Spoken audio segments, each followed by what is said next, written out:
Good morning, everyone. I'm so happy to see you all here this morning. This is a very important day for us as Buddhists, and we'll be celebrating the Buddha's enlightenment today. So I'm so glad to have you along. To start, as usual, I'd like to start with announcements before we get to the actual ceremony. And what's coming up in the next few weeks is that we'll be closing down on the 24th, and then we'll be coming back on the 2nd, just so you know. And people online, I believe there's some people that are getting together outside of Appamada. The people here won't be here. So anyway, Rosemary, are you aware of that and have information about it in case people want to join your group? It's not my group, it's Suzanne Personet's group. So if anybody is interested and doesn't know about it yet or hasn't contacted her, Suzanne Personet is the one to reach out to. Okay, and they can get a hold of her in the morning. You know, I can put her email address in the chat. I'll do that. Great, thank you so much. Okay, and then the upcoming thing in February, I think it's the 16th of February, we'll be having a big intensive with Peg and Flint being here, so you may stay tuned to that. I think that's everything for right now, so we can proceed with what Can I add the exit ceremony, please? Yes, how could I have forgotten that? Rosemary's exit ceremony is next Sunday, so it'd be great to have you come to support her and ask her a burning question that you have about your practice or Buddhism. So she's ready. All right. So Buddha. So the figure that we know as Buddha was a real person. It was Siddhartha Gautama. He lived and he died as all humans do. He wasn't a god, he wasn't born of a god. But his discoveries and how we experience reality are practical, profound, and groundbreaking. And people have told and retold the story of how he came to make these discoveries. So it's important to keep in mind as we consider the history, the biography of Buddha, that with all stories, the person telling it has their own take on it. They pay particular attention to certain aspects, and another person will pay attention to another aspect. So consequently, over time, the story has emerged in various ways. And in fact, it's become kind of myth-like. But it doesn't mean that we can't be inspired and moved by the life of the Buddha. It can be very powerful. It talks about powerful spiritual truth, and that we can rely on. The Buddha realized he had gone beyond all suffering. He became the awakened one. And he touched the earth as his wetness, and the earth trembled. So these are factors or aspects of the Buddha's life that highlight his humanness. And for many people, this has fueled their devotion, the fact that he was a human. We don't have to be gods to do this practice. We are human, just like he was. And he has left us the blueprint for how to become enlightened.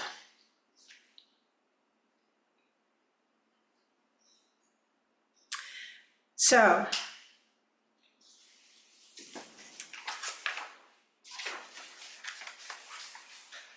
the Buddha's story. The Buddha's story begins 2,600 years ago, more or less, when he was born Prince Siddhartha Gautama. He was the son of a king, a powerful king in what is now Lumbini, Nepal. And before he was born, his mother, Queen Maya, dreamed of a magnificent white elephant. And the dream was interpreted to mean that Siddhartha would be an exceptionally gifted and noble child.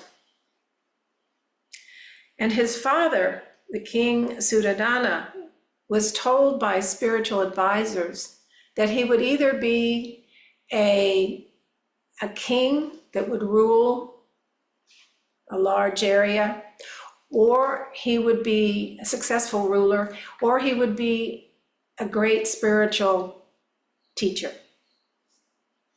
Now, his father, like many fathers, had certain plans for him, and that was for him to take over his role as king.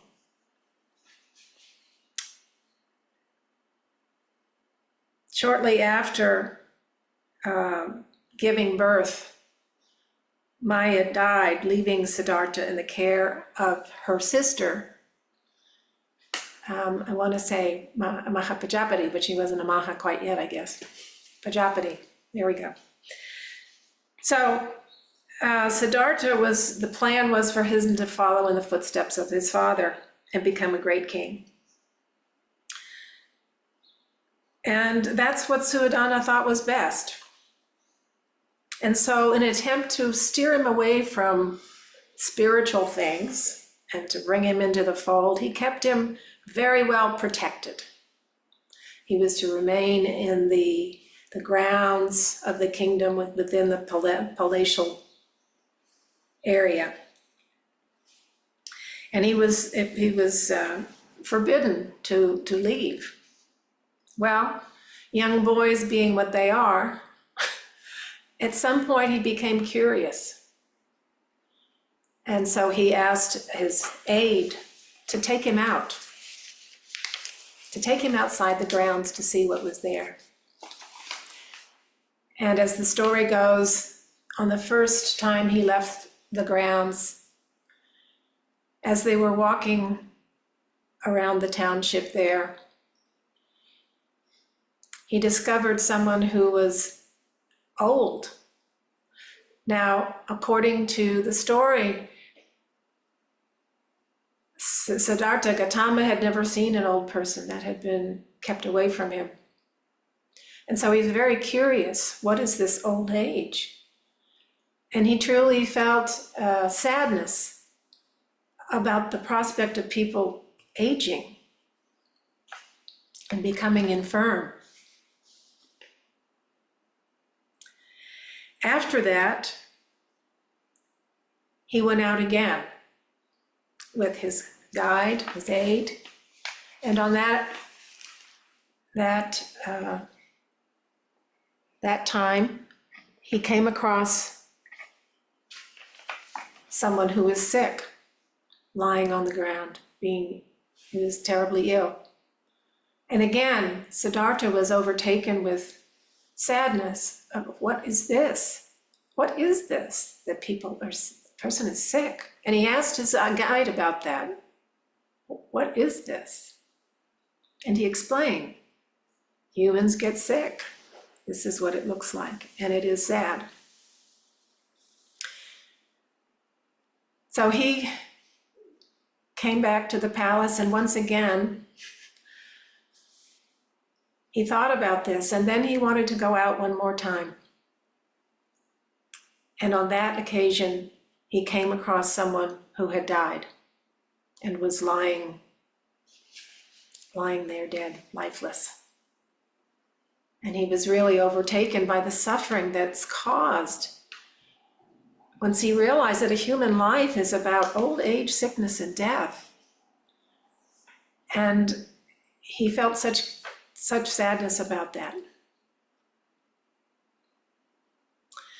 And so he began to think about it.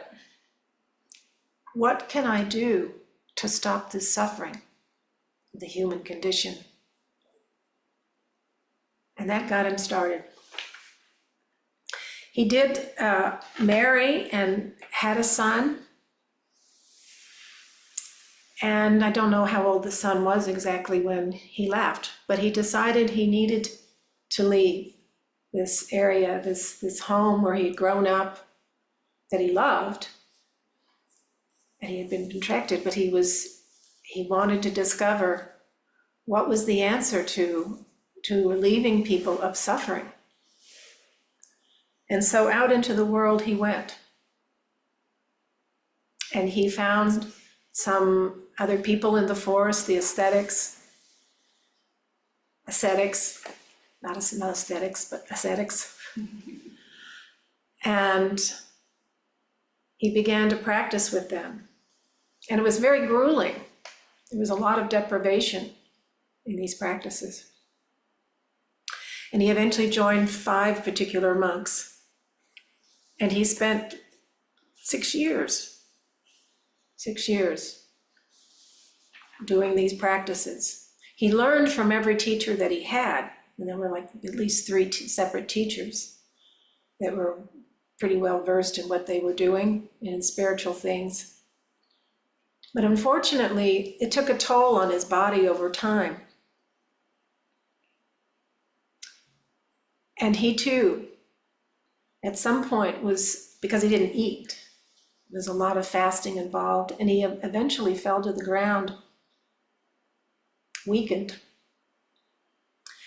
And a woman, what was her name? Subrata. Anyway, came to him and gave him some rice milk, and it revived him. And he began to take care of himself, and he began to rethink the idea that these practices, whereas he learned a lot about spiritual practice, that maybe there was a middle way. Maybe there's a middle way to this. And so he changed his way of looking at things, and he decided again, I'm going to figure out the answer to suffering. And that's when he went to sit beneath the Bodhi tree in Bodh Gaya. And he planned to stay there until there was an answer that came to him. And there he sat. And at some point, of course, he was visited by Mara. And Mara tempted him in every way possible, all through the night of his enlightenment. He had beautiful women come to try to seduce him. He had all sorts of voices coming and trying to pull him away from doing what he was doing. But he stayed. And as I mentioned earlier, when Mara said, what gives you the right? That was the last question that Mara plagued him with. What gives you the right to think that you're the one, that you are the enlightened one, that you can come up with the idea of how to save people from suffering? And he placed his hand on the ground, on the earth, and said, I see you, Mara. And with that, Mara disappeared. And during this time that he sat under the tree, he did in fact formulate the 4 Noble Truths. He was well aware there is suffering, and he truly understood the suffering. He also came up with the 2nd Noble Truth of there is an origin to suffering. And that's kind of interpreted in a couple of ways. There's one way of saying, what is my contribution to my own suffering? How is it that I'm holding things? There is an origin. There is an arising and there's falling, like everything else, like every thought. And that this whole issue is in the mind. And then the third noble truth, that there is cessation of suffering. And then the last thing, probably, well, they're all important, but the noble eightfold path, the way to rid ourselves of suffering. And that comes into the right view. I didn't write them all down.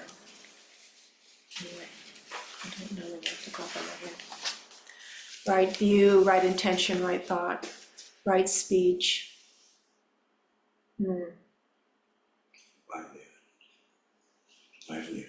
Right livelihood. Keep going, Kim. We just studied these a couple of days ago. Right meditation and right concentration. So this was his offering to the world. This was his, oh, hello, Lisa. This was his offering to the world. And we are, I consider we're the beneficiaries of this way of life. And so we want to celebrate that. I want to say one thing, that at the time in which he was going through this process, there were two extreme views about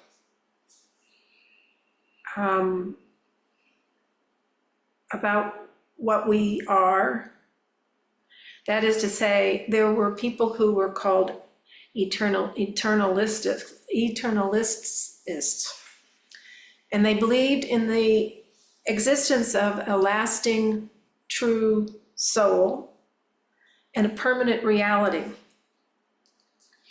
And on the other hand, there were the nihilists who held the belief that nothing fundamentally mattered and posited that our actions have no lasting consequences. So this is, the Buddha provided the middle way here as well. His was a moderate and between these two opposing views.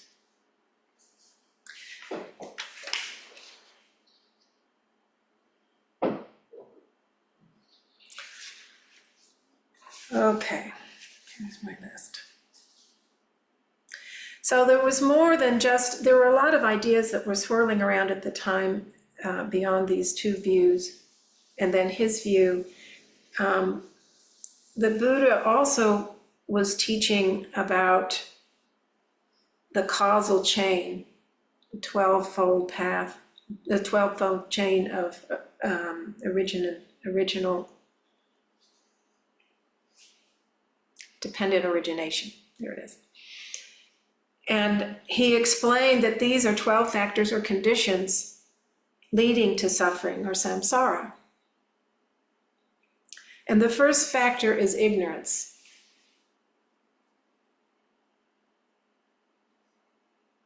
First factor is ignorance. Samsara is how we experience the world, and that experience is shaped by what's going on in our minds. Since it is not external, we can actually do something about it.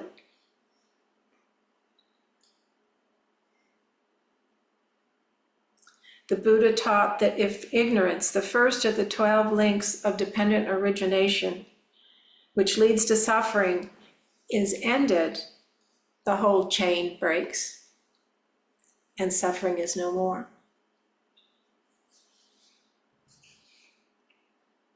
So ignorance sometimes is translated as delusion. And this is the basic misunderstanding of reality due to our own individual distorted perception of the world. we don't see things as they really are. And then we have these distorted perceptions that come because of the 5 hindrances. We've just studied that this last week. And includes emotional states of ill will, irritation, restlessness, anxiety, and doubt. And anger, of course, is in there. And the stronger these 5 hindrances are, the more powerful our ignorance and suffering will be. For example, Buddha taught that if we're really angry, we often experience a sense of self-righteousness. And if we act out of that state, we can create tremendous suffering for ourselves and others. And then, when we cool off and the anger subsides, oftentimes we'll experience regret or remorse. Again, more suffering. So, as I said, the Buddha taught the Eightfold Path.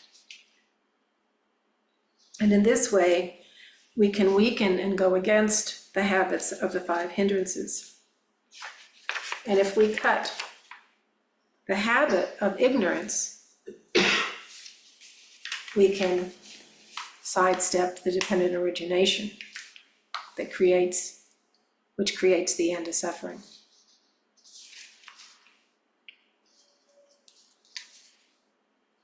So eventually the Buddha went back to his family, and he taught things to his family. His wife, however, he didn't want to teach her because she was a woman.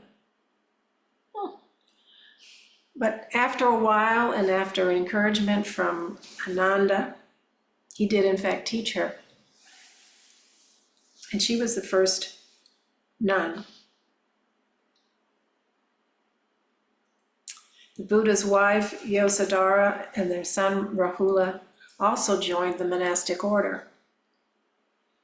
And the Buddha's father, Suddhodana, also heard the teachings. It's said that he understood and found liberation from suffering before he passed away.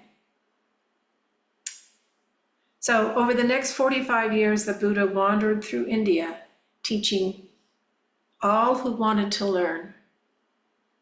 And the Sangha, the community, grew. And at the end of his life,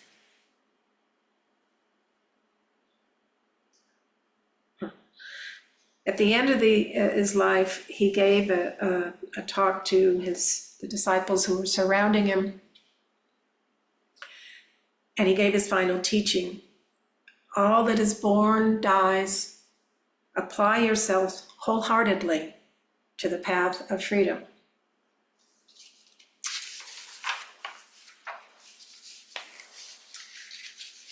So,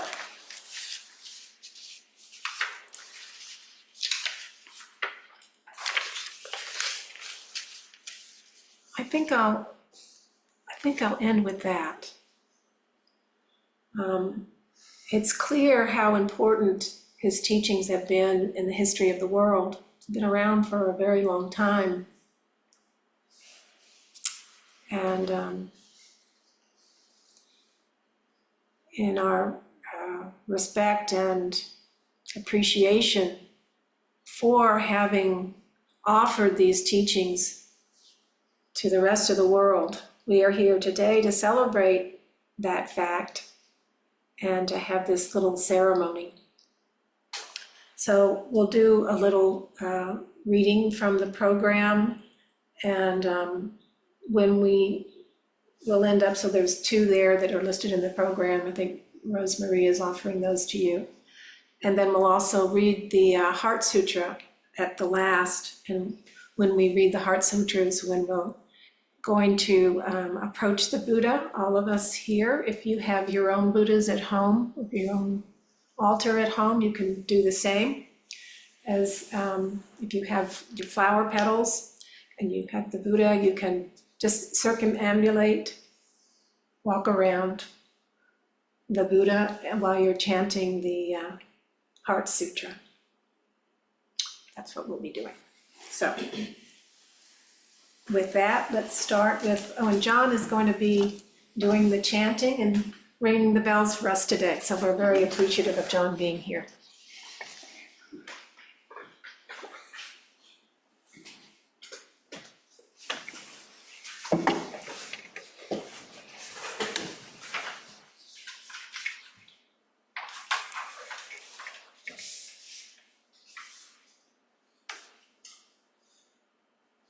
Invoking the presence and compassion.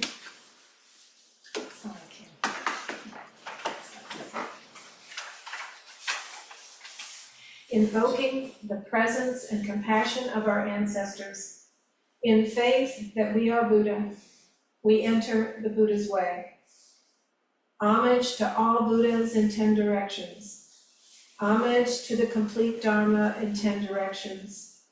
Homage to the endless Sangha in 10 directions. Homage to our first teacher, Shakyamuni Buddha. Homage to the single being succession of Buddhas and ancestors. Homage to Eihei Dogen Zenji. Homage to Shogaku Shinryo Daiyosho. Homage to Sumbo Zenke Blanche Hartman Daishi. Homage to Joko Beck Daishi. May their presence and compassion sustain us now. Let us recite the names of Buddha. Vairochana Buddha, pure Dharma Kaya. Lochana Buddha, complete Sambhoga Kaya. Shakyamuni Buddha, myriad Nirmana Kaya.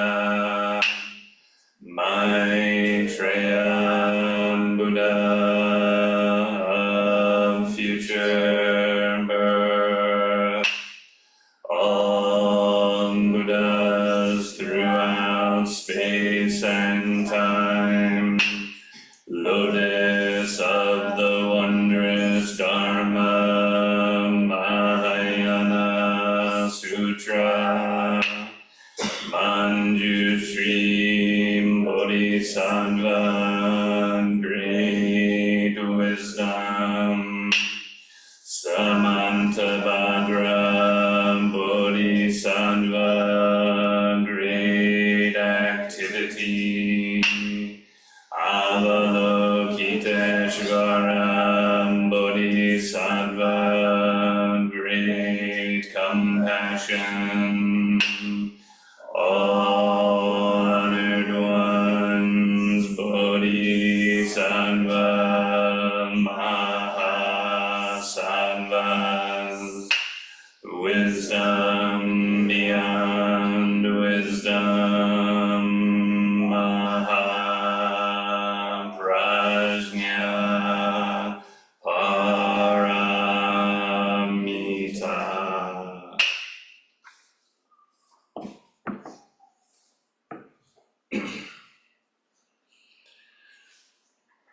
Heart of great perfect wisdom, Sutra.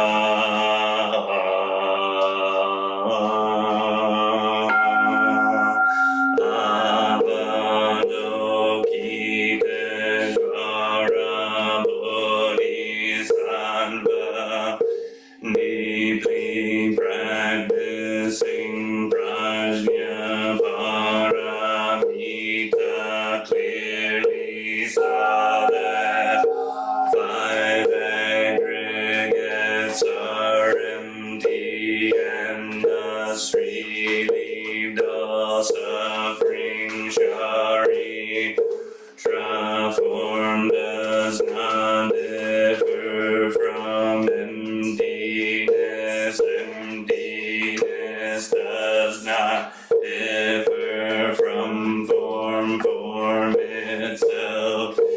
Emptiness itself. Form, sensation,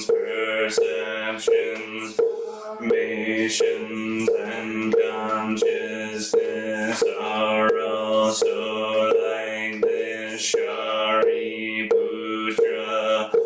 Dharmas are marked by emptiness, they neither arise nor cease, are neither filed nor pure, neither increase nor decrease, therefore given empty.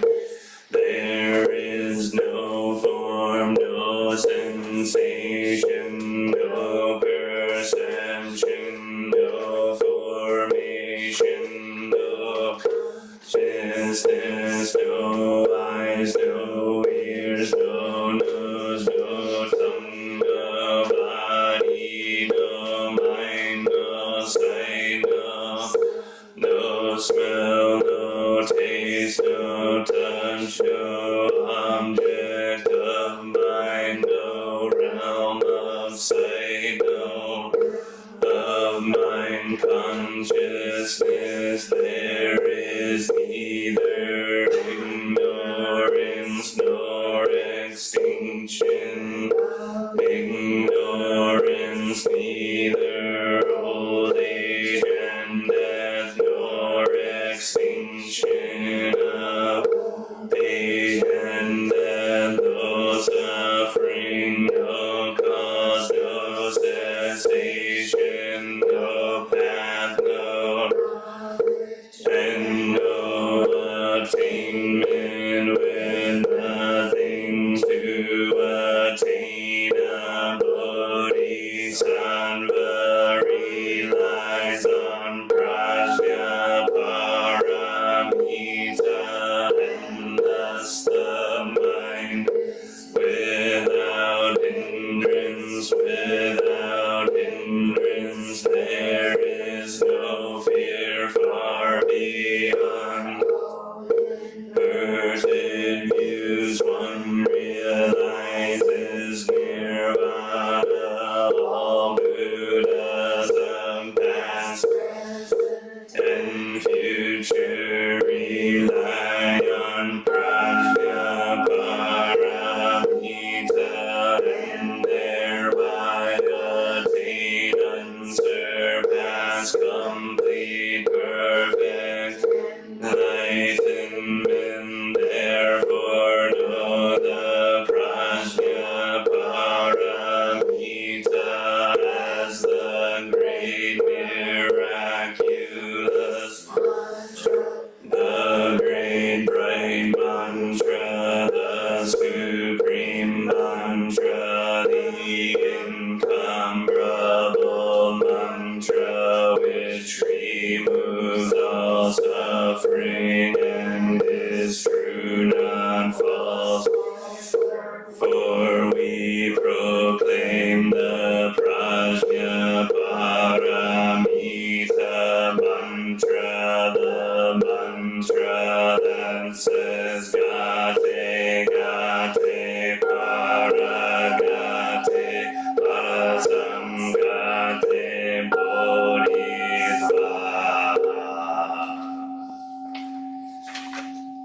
In offering incense, observing silence, and celebrating the Buddha's enlightenment, we extend compassionate care to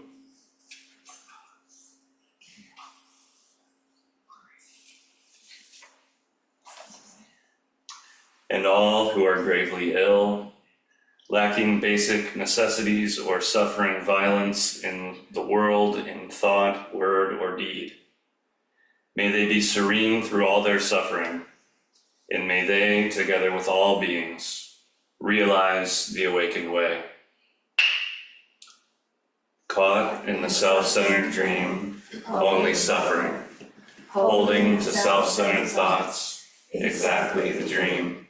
Each moment, life as it is, the only teacher, being just this moment, compassion's way. Caught in the self-centered dream, only suffering, holding to self-centered thoughts, exactly the dream.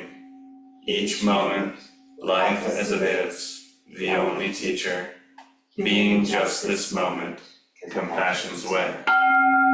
Caught in the self-centered dream, only suffering, holding to self-centered thoughts, exactly the dream.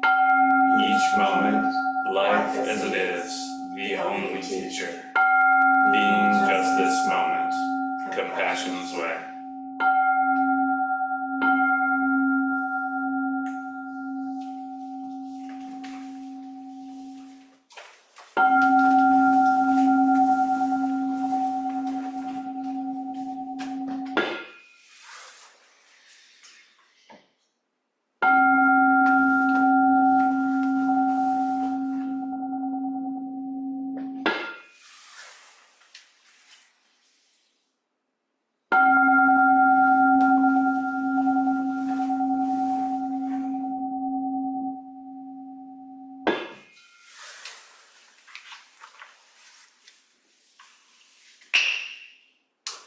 Let us be respectfully reminded. Life and death are of supreme importance. Time swiftly passes by, and with it our only chance. Each of us must strive to awaken. Be aware. Do not squander our life.